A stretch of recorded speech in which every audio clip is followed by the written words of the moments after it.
BJP ने कांग्रेस अध्यक्ष मल्लिकार्जुन खड़गे के बेटे प्रियंक खड़गे पर जमीन घोटाले का आरोप लगाया और उनसे इस्तीफे की मांग की है। बीजेपी का कहना है कि भ्रष्टाचार के खिलाफ सख्त कदम उठाने की जरूरत है और प्रियंक खड़गे की भूमिका की निष्पक्ष जांच होनी चाहिए। इस मामले ने कांग्रेस और बीजेपी के बीच राजनीतिक तनाव को और बढ़ा दिया है, जबकि जनता में इसे लेकर काफी चर्चा हो रही है।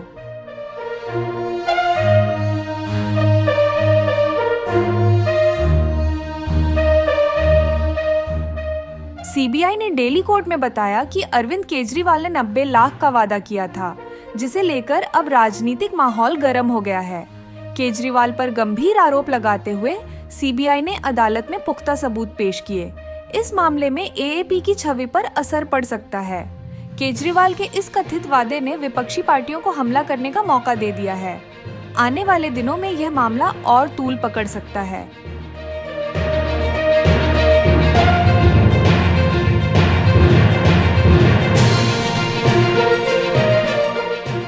बीआरएस नेता के कविता को दिल्ली शराब नीति मामले में मिली जमानत के बाद जेल से रिहाई मिल गई है। प्रवर्तन निदेशालय की पूछताछ के बाद कविता को जेल भेजा गया था। अब वो बाहर आकर अपनी पार्टी और समर्थकों के बीच वापस लौट गई हैं। यह मामला दिल्ली की शराब नीति में कथित भ्रष्टाचार से जुड़ा है। कविता की रिहाई से उनके समर्थकों में खुशी की लहर है। इस केस ने राजनीतिक हलकों में खलबली मचा दी थी।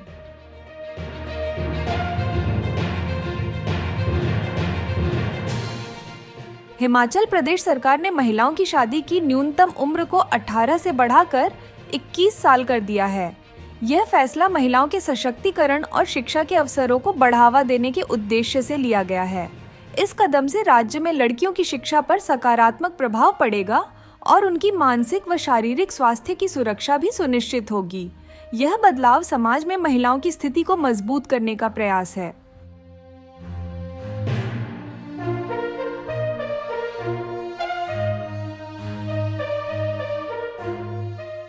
हिमाचल प्रदेश सरकार ने महिलाओं की शादी की न्यूनतम उम्र को 18 से बढ़ाकर 21 साल कर दिया है। यह फैसला महिलाओं के सशक्तिकरण और शिक्षा के अवसरों को बढ़ावा देने के उद्देश्य से लिया गया है। इस कदम से राज्य में लड़कियों की शिक्षा पर सकारात्मक प्रभाव पड़ेगा और उनकी मानसिक व शारीरिक स्वास्थ्य की सुरक्षा भी सुनिश्चित होगी। यह बदलाव समाज में महिलाओं की स्थिति को मजबूत करने का प्रयास है।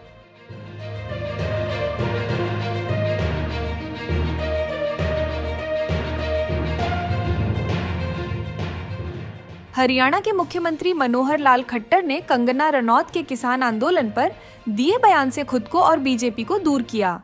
उन्होंने कहा कि कंगना की टिप्पणी उनकी निजी राय है, न कि पार्टी की। हर व्यक्ति की अपनी सोच होती है और पार्टी का इस मुद्दे पर स्पष्ट रुख है। खट्टर ने किसानों के हित में काम करने की बात दोहराई। इस बयान के बाद राजनीतिक चर्चा गर्मा गई है।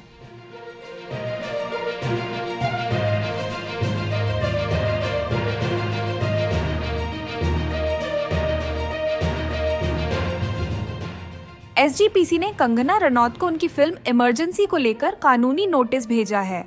कंगना की इस फिल्म में कुछ दृश्यों को लेकर एसजीपीसी ने आपत्ति जताई है, जिसे सिख भावनाओं के खिलाफ बताया गया है। एसजीपीसी का कहना है कि यह फिल्म सिख इतिहास और धर्म का गलत चित्रण करती है। कंगना को 7 दिन के भीतर जवाब देने के लिए कहा गया है।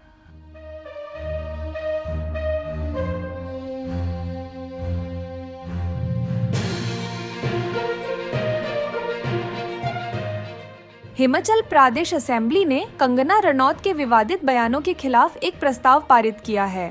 कंगना के बयान हिमाचल में कड़ी आलोचना का शिकार हो रहे हैं, जिसमें उन्होंने राज्य के लोगों को भीख लेने वाला कहा था। असेंबली ने सर्वसम्मति से इस बयान की निंदा की है और कहा है कि यह हिमाचल की गरिमा के खिलाफ है। केरल में बीजेपी और केंद्रीय मंत्री सुरेश गोपी के बीच विधायक के इस्तीफे को लेकर मतभेद सामने आए हैं। सुरेश गोपी ने पार्टी लाइन से हटकर बयान दिया, जिससे पार्टी में असमंजस की स्थिति पैदा हो गई है। बीजेपी के स्थानीय नेताओं का मानना है कि इस्तीफे का मामला गंभीर है और इसे पार्टी के भीतर सुलझाया जाना चाहिए। इस मुद्दे ने केरल के राजनीतिक माहौल को गरमा दिया है और पार्टी में खींचतान की स्थिति बन गई है।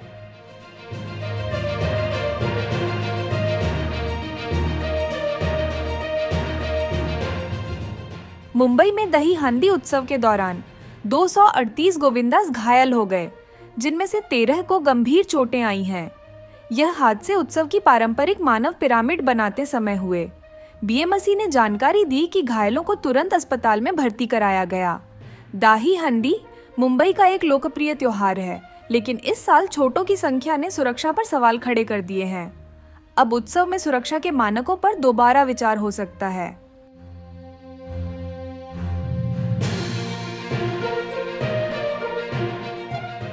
मुंबई में शिवाजी महाराज की मूर्ति गिरने के मामले में बड़ा मोड़ आया है। पुलिस ने इसे हत्या की कोशिश मानते हुए 2 लोगों पर एफआईआर दर्ज की है। ये घटना मरीन ड्राइव पर हुई, जहां मूर्ति को गिराने की साजिश का शक है। एफआईआर में आरोपियों पर धारा 307 के तहत केस दर्ज किया गया है। इस मामले ने राजनीतिक और सामाजिक हलकों में हलचल मचा दी है।